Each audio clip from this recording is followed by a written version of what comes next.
आचार्य कहते हैं भाषा, भोजन, कपड़े, building structure, lifestyle, work, transportation के साथ साथ सोशल इंटेंशन भी आपका कैसा है।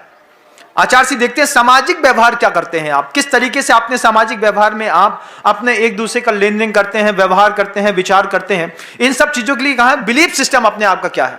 आर्ट आपके यहाँ की आर्ट क्या है जो आपके रिलीजन्स में आपके कुलाचार का पालन कराती है। बिलीफ सिस्टम आपके यहाँ 5 प्रकार का है, हिंसा, झूठ, चोरी, कुशील और परिग्रह। इन 5 चीजों में आपको विश्वास है कि नहीं है। आप हिंसा को हिंसा मानते हैं कि नहीं मानते हैं? नहीं महाराज, हम हिंसा को हिंसा भी नहीं मानते। हम चोरी को चोरी नहीं मानते, करने में मजा आता है। हम झूठ बोलने से हमको तात्कालिक लाभ मिलता है महाराज। परिग्रह हमारा प्रिय आराध्य देवता है, बड़े बाबा की मूर्ति के ऊपर हमारे दिमाग में पैसा बैठा हुआ है। आपका बिलीफ सिस्टम डैमेज हो गया, आपका भोजन डैमेज हो गया, आपका ड्रेसिंग सेंस डैमेज हो गया, आपका फैमिली स्ट्रक्चर डैमेज हो गया, आपके यहां की सारी चीजें डैमेज हैं। आप अपने आप को जैन भी कह रहे हैं। ये कैसे जैन है इस संसार के? आगे गुरुदेव कहते हैं सिर्फ इतना ही नहीं है, आपके यहां का म्यूजिक क्या है। मतलब सोचिए कि कुलाचार का म्यूजिक डिसाइड है। कहीं गजल चलती है, कहीं सूफियाना अंदाज चलता है, कहीं पे अरदास होता है, कहीं पे कीर्तन होता है, कहीं पे कुछ होता है। जैन कुलाचार में क्या होता है? आपके यहाँ का म्यूजिक सिस्टम क्या है आप बताइए। आपका म्यूजिक सिस्टम यह है कि आप जो जितने भी बॉलीवुड के जो गाने हैं, उन बॉलीवुड के गानों के ऊपर आचार्य जी का नाम के या किसी और के नाम का आपने बना दिया और कैसेट फंसा दी, बस शुरू हो गए ले धमाधम तेरी नजर बल्ली है, गुरुदेव के नाम पे बना दिया। ये म्यूजिक सिस्टम नहीं है आपके यहाँ का। आपके यहाँ का म्यूजिक कॉन्स्टिट्यूशन भी है कि हमारे घरों के, जैसे आप कभी पास्तों में चले जाइए, अफगान में चले जाइए, पाकिस्तान में चले जाइए, उनके घरों के अंदर सूफियाना चलता है, उनके यहाँ गजलें चलती हैं, किसी के यहाँ अरदास चलती है, किसी के यहाँ कीर्तन चलता है, किसी के यहाँ भजन चलता है। जैन समाज का म्यूजिक बिलीफ सिस्टम में कुलाचार क्या है? स्तोत्र पाठ है कि आपके यहाँ के भजन है, भूधरदास जी के भजन है, किसी और अच्छे पुराने संतों के, रविदास जी के भजन है। उन भजनों को आप तो कभी भूल भी गए। गुरुदेव ने स्वयं 12 भजन लिखे हैं बंधुओं अपने जीवन में। गुरुदेव ने बड़े बड़े ग्रंथों की रचना अनुवाद तो की है, लेकिन भजन भी लिखे हैं, लेकिन आप वो भी भूल गए। आपका बिलीफ सिस्टम म्यूजिक में भी डैमेज। आपके यहाँ का म्यूजिक सिस्टम के साथ साथ आपके कुलाचार में नृत्य की भी एक स्थितियां हैं। हम डांस करेंगे तो कौन सा करेंगे? फोक करेंगे, क्लासिकल करेंगे, पंजाबी करेंगे, गरबा करेंगे। आप देखिए मारवाड़ी लोग गरबा करना पसंद करते हैं, वो उनका क्या है? वो उनका रिलीजियस डांस है। तो जैनों का रिलीजियस डांस क्या है? मंदिर के अंदर 7 बजे आते हैं, अच्छे से आरती करते हैं, प्रभु पतित पावन में अपावन चरण आयो शरण जी प्रभु। कितने इतने अच्छे से वहां पर आते हैं, अपने वहां पर बैठ करके नृत्य करते हैं, आरती करते हैं, सब अपने तरीकों से भगवान की नृत्य सेवा करते हैं और चले जाते हैं। हमारा कुलाचार में अब वो भी खत्म है। और क्या खत्म है यहां पर बोलते हैं तो गुरुदेव कहते हैं कि आपके यहाँ की फेस्टिवल गैदरिंग भी आपका कुलाचार है। महावीर जयंती निकल रही है और घर के अंदर बैठ करके हम चाय पी रहे हैं, समोसे खा रहे हैं, चटनी खा रहे हैं, कहीं कुछ कर रहे हैं। तो देखिए आप सोचिएगा कि जिन लोगों के अंदर इतने आचारों की पवित्रता नहीं है, वो अपने फेस्टिवल में कितनी गजब की गैदरिंग करते हैं। भले उनके उस गैदरिंग में सड़कों में खून बहता हुआ दिखाई दे जाए, लेकिन मजाल है कि अपने किसी भी फेस्टिवल गैदरिंग में उनका एक भी बंदा उनके घर के अंदर बैठा हुआ हो। एक भी बंदा घर के अंदर बैठा नहीं मिलेगा। लेकिन जब आप यहाँ का जितना भगवान का मोक्ष कल्याणक मना रहे हो, आप महावीर जयंती मना रहे हो, उस समय आपकी फेस्टिवल गैदरिंग ये डिसाइड करती है कि हम भले धार्मिक हैं या नहीं है, लेकिन गैदरिंग के मामले में अपने कुलाचार का हम पालन कर रहे हैं। आधे लोग जॉब पे गए हैं, पिताजी दुकान में बैठे हैं, 12 बजे के बाद लड़के को यह काम करना था तो मैं अपने काम कर रही थी।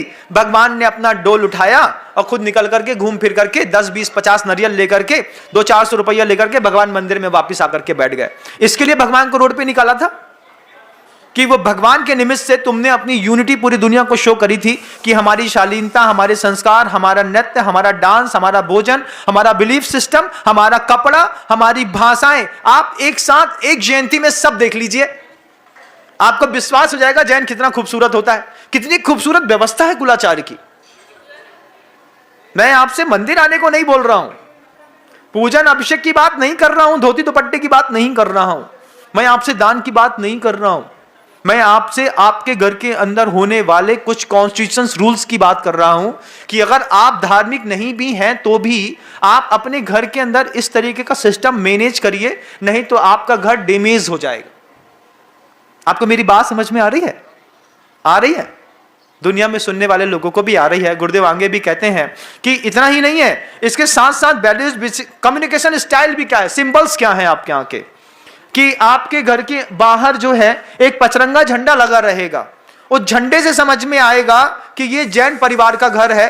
तो दुनिया में कोई भी व्यक्ति कहीं भी जाए, दिल्ली का आदमी जबलपुर आ जाए या जबलपुर का आदमी यहां पे हैदराबाद पहुंच जाए, लेकिन अगर जैन के घर के बाहर अगर पचरंगा झंडा लगा है, अहिंसा परमो धर्म शब्द लिखा हुआ है, ये सिंबल बताता है कि भैया तुम दुनिया में कहीं से भी आए हो, अगर तुमको शुद्ध भोजन करना है तो दरवाजे की एक बेल बजा दो और अंदर घुसाओ, तुमको शुद्ध भोजन मिल जाएगा। भाइयों का, जैन भाइयों का पूरी दुनिया में कितना जबरदस्त भाईचारा होता।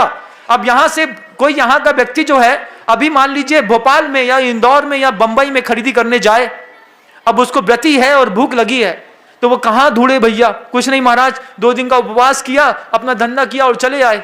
लेकिन अगर मान लीजिए पूरी दुनिया में हर समाज, हर जैन धर्म के व्यक्ति के घर के बाहर एक उसका फ्लैग लगा होता, तो कोई भी व्यक्ति कभी भूखा नहीं रहता। कोई जैन पूरी दुनिया में भूखा नहीं रह सकता।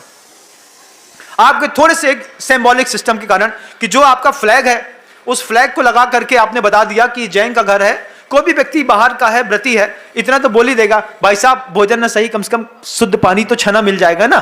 जब आपको इससे आपको छना पानी मांगेगा तो हम दूध और खीर और रोटी और पूड़ी तो अपने आप दे देते हैं कि तुम हमारे घर में लोग पैसा मांगने आते थे, हमारे घर में लोग गाली देने आते थे, तुम हमारे घर में झंडा देख करके शुद्ध पानी मांगने आए हो, हम तुमको भोजन करा के नहीं भेजे तो हमारे ऊपर धिक्कार है। कितनी सुंदर बात होती। लेकिन हमारे यहां हम अपने घर के बाहर जो है अपना फ्लैग नहीं लगाते। वो हमारा सिंबॉलिक सिस्टम है, दूर से दिखाई देता है। हमारे घर के स्ट्रक्चर से, हमारे फ्लैग से, बिलीफ सिस्टम से समझ में नहीं आता क्या है। हमारे यहां पहले पगड़ी पहनी जाती थी, अब वो हमारे यहां बंद हो गई। टोपी उतार करके, पिताजी ने टोपी उतार करके दामाद के पैर में रख दी। आज से 25 साल पहले की बात बता रहे हैं बंधुओं, जब बहुत ज्यादा गुंडागर्दी चलती थी शादी के मामलों में। कैसी गुंडागर्दी? कि भैया जब तक मोड़ा को 20,000 की राजदूत ना दे दो तब तक मोड़ी को ब्याह ना हुई है। 1-1.25 लाख रुपए लगते थे आज से 25 साल पहले अच्छे घर की लड़की की शादी करने में। उसमें डिमांड चलती थी कि राजदूत देनी पड़ेगी। राजदूत क्यों देनी पड़ेगी? क्योंकि राजदूत की खासियत थी कि बिना रोड वाली सड़कों में भी वो बहुत अच्छे से चल जाती थी। आज तो वो खत्म हो गई, लेकिन मैं उस चीज को बताना चाहता हूं कि जब किस तरीके की डिमांड करी जाती थी, तो हमारे घर के दादाजी पिताजी जो होते थे सिर में टोपी और पगड़ी पहनते थे, तो ऐसे टोपी उतार करके रोज रोज दामाद के पैर में रख देते। पैर में रखने का मतलब था मैंने सरेंडर कर दिया, अब मेरे पास इससे ज्यादा देने को कुछ नहीं है। उसके बाद कई जगह संबंध टूट जाते थे और कई जगह संबंध बन जाते थे कि पिताजी आप इतना मत झुको, हम संभाल लेंगे। दामाद होशियार रहता था तो खुद ही 50,000 रुपए ससुर को देता था, बोला था आप तो राजदूत खरीद करके रख दो, हम सब सेट कर लेंगे। ये भी होशियारी होती थी। लेकिन हमारा का सिंबॉलिक सिस्टम में हमने पगड़ी बंद कर दी। अब क्या करें? अब कुछ नहीं है, अब जमाना को चल गई है। तुम मांगो, लड़की खुदे उठा के धमाका देती है, बोलते नहीं करनी हमको तुम्हारे घर के अंदर शादी वादी, तुम हमारे पिताजी से पैसे मांगते हो। अब तो जमाना इतना पलट गया बंधुओं कि हमको अब मांगना नहीं पड़ता, अब तो लड़की लाने के लिए पैसा देना पड़ता है कि हम खुद खर्चा करेंगे 20 लाख, तुम्हारी लड़की अच्छी है तुम दे दो। ये क्या है? आपके यहाँ का सिंबॉलिक सिस्टम है, आपके यहाँ का रिवाज चलता है। हमारे यहाँ रिवाज क्या है कि किसी भी कीमत में भोजन लिया गया जो हमने थाली में लिया है हम वो छोड़ते नहीं। छोटा सा रिवाज है, कितना जबरदस्त है। और उसके बाद बोलते हैं फाइन और पनिशमेंट का आपके कुलाचार में कोई तरीका भी है कि मान लीजिए तुमने झूठ बोला है, मान लीजिए तुमने हिंसा कर दी है, चोरी कर दी है, परिग्रह ज्यादा संचय कर दिया है, तो आचार्यों के पास जाकर के उसका पनिशमेंट लिया जाता है, जिसको आप प्रायश्चित कहते हैं, पश्चाताप कहते हैं। लेकिन यह भी बंद कर दिया, आप मंदिर जाएं या नहीं जाएं, मैं आप सबसे कहना चाहता हूं कि आप अपने कुलाचार का पालन जरूर करिए। क्योंकि अगर आपने अपने कुलाचार का पालन नहीं किया तो आपके पूरे घर को बर्बाद होने से कोई नहीं बचा सकता। बंधु बताओ, इस पूरे प्रवचनों में कौन सा धार्मिक सिद्धांत आपके जीवन को धक्का मार रहा है? मंदिर जाने की, मंदिर बनाने की, दान देने की कोई बात नहीं है। लेकिन अगर आपने कुलाचार का पालन नहीं किया बंधुओं, तो सोचिए आपका फैमिली स्ट्रक्चर कितना डैमेज होता है। आज हमारे घर के अंदर कुछ नहीं है। आज हमारे घर के अंदर रोक टोक नहीं है कपड़ा पहनने की, भोजन करने की, गाड़ियां खरीदने की, स्ट्रक्चर बनाने की, बाहर जाने की, लेट नाइट पार्टी करने की। हम किसी चीज में अपने बच्चे को रोक ही नहीं सकते हैं। तो फिर क्या कर रहे हैं आप कि आप अगली जनरेशन को कुछ भी दे करके नहीं जा रहे हैं। जबकि ये पुलाचार जो है जनरेशन टू जनरेशन ट्रांसफर किया जाता था कि पिता खुद करते थे, दिखाते थे, सिखाते थे, अगली पर्याय में जाता था, फिर अगले में जाता था, फिर अगले में जाता था। हमने अपनी व्यवस्थाओं में भूल गए हैं